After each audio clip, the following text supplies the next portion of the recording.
चलिए आज हम लोग क्लास 9th के संस्कृत के क्वेश्चन का ऑब्जेक्टिव प्रश्न का सॉल्यूशन देखते हैं। प्रश्नों की शुरुआत करते हैं। पहला प्रश्न है, विद्यार्थी में कौन संधि है? विद्यार्थी में जो है 1 नंबर का जो है ए नंबर ऑप्शन होगा। 2 नंबर प्रश्न है, सूर्योदय में कौन सी संधि है? इसका ऑप्शन बी होगा। तीसरा नंबर, सदा प्लस एव से कौन सा शब्द बनेगा? इसका ऑप्शन बी होगा। इति प्लस आदि से कौन शब्द बनेगा? इसका जो है ऑप्शन बी होगा। 5 नंबर प्रश्न, पवन शब्द का सही संधि विच्छेद है? इसका ऑप्शन बी होगा। अगले प्रश्न की ओर बढ़ते 6 नंबर की ओर, स्वर संधि के कितने मुक्ता भेद होते हैं? इसका 5 भेद होते हैं। 7 नंबर प्रश्न, डैश के मेल संधि बनते हैं, वर्णों के मेल संधि बनते हैं। 8 नंबर प्रश्न, नीलो तपलम शब्द में कौन सी समास है? इसमें जो है ऑप्शन इसका जो है ए नंबर होगा। 9 नंबर प्रश्न की ओर बढ़ते हैं, आयोग किस समास का उदाहरण है? ये जो नयन समास का है, ऑप्शन डी। घन इव श्यामा से कौन सा सामासिक शब्द बनेगा? इसका ऑप्शन जो है ए नंबर होगा। 11 नंबर प्रश्न की ओर बढ़ते हैं, समास में किनका मेल होता है? वर्णों का मेल होता है। 12 नंबर प्रश्न, माता पितरों किस समास का उदाहरण है? इसका ऑप्शन डी होगा। 13 नंबर प्रश्न की ओर बढ़ते हैं, किस समास में प्रथम पद प्रधान होता है? बी नंबर ऑप्शन होगा। किस शब्द में कमधारे समास है? इसका ऑप्शन ए होगा। नी से कौन शब्द बनता है? ऑप्शन ए होगा, निषेध बनता है। 16 नंबर प्रश्न की ओर बढ़ते हैं, पर स्वर किस शब्द में है? प्रभाव में है। अगले प्रश्न की ओर बढ़ते हैं, बाल के किस विभक्ति का रूप है? ये प्रथमा विभक्ति का है, ऑप्शन ए होगा। अगले प्रश्न की ओर बढ़ते हैं, फलाय 17 नंबर की ओर।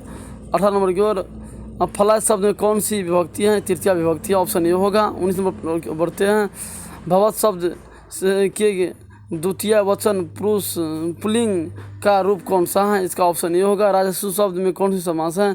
इसका ऑप्शन सी होगा। लता शब्द से सतवी एक वचन रूप क्या होगा? लतिया होगा, ऑप्शन इसका जो है बी होगा। अगले प्रश्न की ओर बढ़ते हैं 22 नंबर की ओर, कि ददाती किस धातु का रूप है? इसका ऑप्शन सी होगा। मुनि शब्द के सप्तमी एक वचन का रूप है? मुनीय होगा, ऑप्शन सी होगा।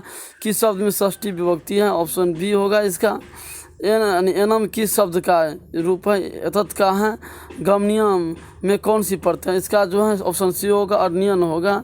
और अगले प्रश्न को 27 की ओर बढ़ते हैं, कि मणि महामोदकम रचते वाक के महान पद में कौन सी विभक्ति? इसमें चतुर्थ विभक्ति है। अगले प्रश्न की ओर बढ़ते हैं 29 नंबर की ओर, रक्षित किस लकार का रूप है? लट लकार का है। अगले प्रश्न की ओर बढ़ते हैं, अर्यन प्रत्यय किस शब्द में लगा है? ऑप्शन बी होगा।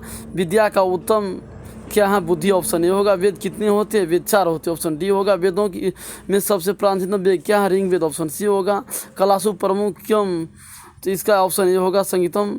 नीति पदानी पाठ के रचयिता कौन है? इसका जो है ऑप्शन डी होगा, वृत्रहरि। अगले प्रश्न की ओर 36 नंबर की ओर बढ़ते हैं। 36 नंबर की ओर बढ़ते हैं, ताम्र एवं प्राय क संतुतः जाता, इसका ऑप्शन ये होगा प्रथमा। 37 नंबर प्रश्न की ओर बढ़ते हैं, स्वयं अपना फल कौन नहीं खाता है? वृक्ष नहीं खाता, ऑप्शन डी होगा। किस ऋतु में प्रकृति अधिक सुंदर होता है? ऑप्शन इसका ये होगा, वसंत ऋतु में। भारतीय भाषाओं का जीवन किस में है? संस्कृत में, ऑप्शन ये होगा। अगले प्रश्न 40 नंबर की ओर बढ़ते हैं, कि भगवद गीता में किनके विचार हैं? श्री कृष्ण का है। संसार किससे ढका है? ये अनियन, ऑप्शन डी नंबर होगा। अगले नंबर की ओर बढ़ते 42 नंबर की ओर, यक्ष युधिष्ठिर संवादक किस ग्रंथ से हैं? ऑप्शन सी होगा, महाभारत से। अगले प्रश्न की ओर बढ़ते 43 नंबर की ओर, ब्राह्मण पुत्र सबसे पहले कहाँ पहुँचे? उज्जैन में पहुँचे, ऑप्शन डी होगा। अगले प्रश्न की ओर बढ़ते हैं, कक्षा में कौन प्रवेश करता है? संस्कृत शिक्षक करता है। संस्कृत साहित्य कस्या चर्चित है? इसमें जो है किसकी चर्चा किया गया है? इसमें जो है ऑप्शन इसका जो है सी नंबर होगा, ज्ञानस्य का। उपनिषदों की संख्या कितनी है? इसका ऑप्शन डी होगा, 108 है। मुसलमानों का सर्वोत्तम पर्व कौन सा है? ईद है। अगले प्रश्न की ओर बढ़ते हैं, कि विदेशिया किस अंचल में प्रसिद्ध है? भोजपुरी में हैं। Option B number. अगले प्रश्न की ओर बढ़ते हैं। विद्वान पंचम वेद किसे कहते हैं? ये जो नाटक शास्त्र को कहते हैं। ऑप्शन डी होगा। 51 नंबर की ओर बढ़ते हैं। वर्ण रत्नाकर के लेखक कौन है? ज्योतिश्वर ठाकुर हैं। ऑप्शन बी नंबर होगा। 52 नंबर की ओर बढ़ते हैं। किनके बिना संस्कृत नहीं है? संस्कृत के बिना। 53 नंबर की ओर बढ़ते हैं। सभी भाषाओं की जननी किस भाषा को कहा जाता है? संस्कृत को कहा जाता है। अगले प्रश्न की ओर बढ़ते हैं 54 नंबर की ओर। गायन वेद किस वेद को कहा जाता है? सामी वेद को। ऑप्शन बी होगा। कालिदास रचित ग्रंथ कौन से हैं? ये जो हैं नेषधम होगा। Option D. किस देश की भूमि पर देवता भी जन्म लेना चाहते हैं? यह देश भारत है। जट जाति नृत्य किस अंचल का है? ये जो मिथिलांचल का है। झरिया क्या है? ये चित्रकला है। ऑप्शन ए होगा। अल्पना किस कला का उदाहरण है? नृत्य कला का। 59 नंबर का ए होगा। तत्सम शब्द का हिंदी अर्थ क्या होगा? इसका अंधकार होगा। ऑप्शन बी नंबर होगा। चलिए, इस वीडियो में हम लोग संस्कृत के महत्वपूर्ण ऑब्जेक्टिव क्वेश्चन लेके आए। इसके बाद हम लोग पुनः अगले वीडियो में मिलते हैं।